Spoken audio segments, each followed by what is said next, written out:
Tugwaye ikaze kuri Harvest Bible Fellowship Rwanda Mahoko. Itoro ryanjye n'umuryango wanjye, itoro rya n'umuryango wawe, itorero n'umuryango. Urakunzwe.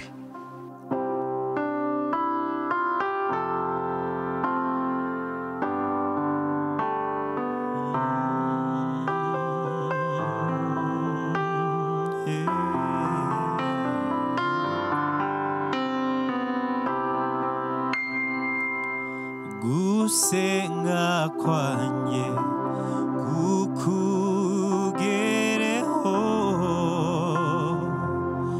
manurama yanye ndagukeneye kumanywa na nijoro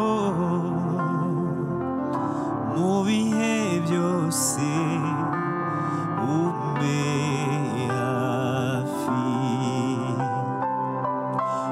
gusenga kwanje kukugereho manurama yanye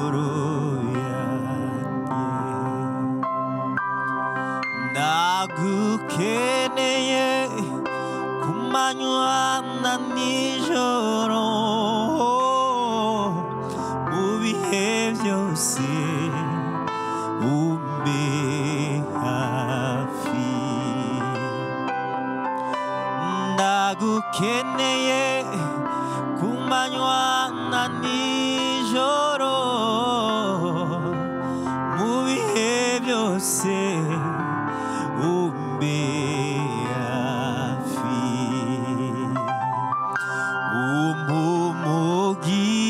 umugisha wawe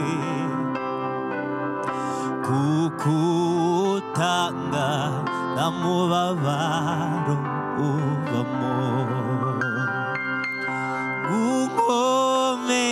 gukomereza amaboko kuko nshobozwa nawe umimbaraga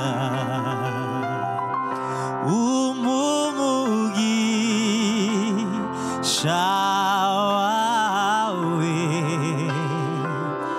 koko utanga na mubabaro ubamo unkomereza amaboko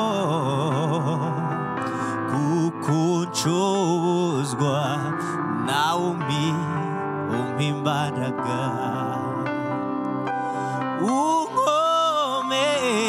unkomereza amaboko kuko nshobozwa nawe umimbaraga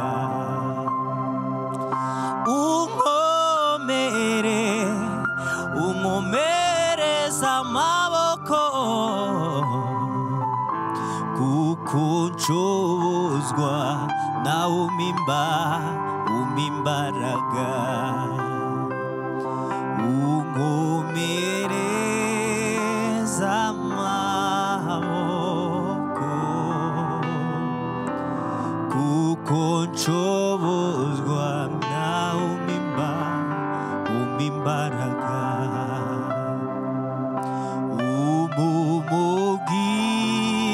umugisha wawe kuko utanga nta mubabaro ubamo kuko utanga nta mubabaro ubamo.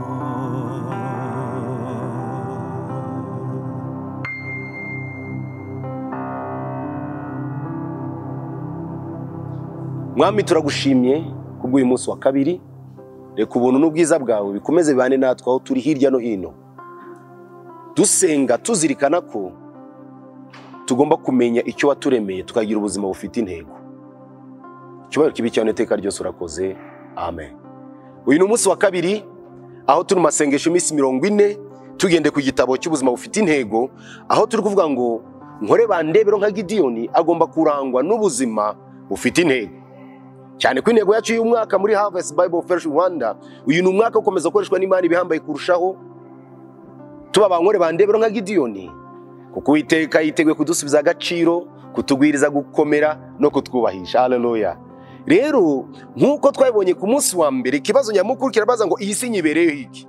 Umunsi wa mbere twabonye ko isomo rya mbere ngo mbere na mbere Imana, kugira ngo dusobanukirwe icyo tubereho ku isi n'intego y'ubuzima bwacu, tugomba kujya ku Mana bice mu ijambo ryayo, tukugira ngo dusobanukirwe iyo ntego. Umunsi wa kabiri isomo dufite rava ngo ntabwo uri impanuka. Reka twifashishe ibyanditswe byera, dusome Yesaya 44 umurongo wa 1 n'uwa 2. Yesaya 44 umurongo wa 1 n'uwa 2. Ariko rero none umva Yakobo, mugaragu wanjye Isirayeli natoranije, Uwiteka wakuremye akagukuza uhereye ukiri mu nda, kandi ari we uzajya agufasha, aravuga ati, witinya Yakobo mugaragu wanjye, Yeshuruni natoranije. Mwene data, uyu munsi wa kabiri ndagira ngo mwibutse yuko ku munsi wa mbere twabonye ngo mbere na mbere Imana, kugira ngo tumenye intego y'ubuzima bwacu tugomba kujya ku Mana. Ariko nujya no ku Mana ugenda uzirikana ko utari impanuka. Ababyeyi bashobora kuba barakubyaye batabiteganyije, mu bitekerezo byabo ushobora kuba utarurimo, bashobora kuba barapanze abana 2 ukazura 3, barapanze bane ukazura 5, ushobora kuba barakubyaye muri bwa buryo bamwe bita ngo butemewe n'amategeko kuri bo, ukaba wenda n'ikivume cyangwa bagufata nabi, bakwita umuteramwaka n'ibindi. Reka nkubwire ngo ku Mana ntabwo uri impanuka. Imana iragukunda kurenza uko abantu babitekereza. Mu magambo dusomye, icyambere aragaragara Imana niyo yaturemye.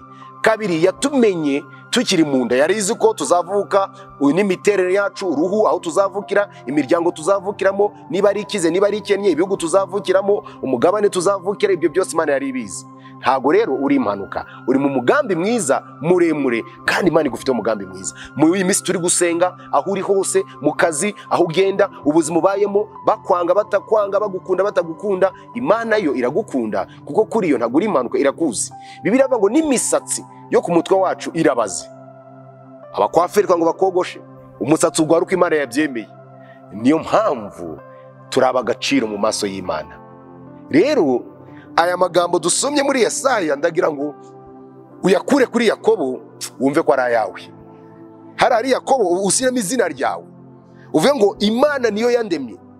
Ngiye Pastor kubw'Imana Joel, Imana niyo yandemye, yamenye nkiri mu nda, kandi niyo yankujije, na niyo ikomeje kuyobora ubuzima bwanjye. Ntabwo ndi impanuka, ntabwo uri impanuka, turi mu mugambi muremure w'Imana. Uyu munsi Imana igumugisha, zirikana aya magambo. Ku munsi tuzirikana yuko hari intego tugomba kuzirikana. Uyu munsi wa kabiri, intego iravuga ngo ntabwo ndi impanuka.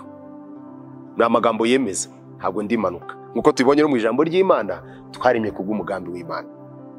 Umurongo wo gufata mu mutwe ni Yesaya ibice 44 umurongo wa 2. Yesaya ibice 44 umurongo wa 2. Uyu murongo uze kuzirikana, ufate mu mutwe, uwusome, uwusubiremo. Ikibazo cyo gutekerezaho, nzi ko Imana yandemye mu buryo bwihariye.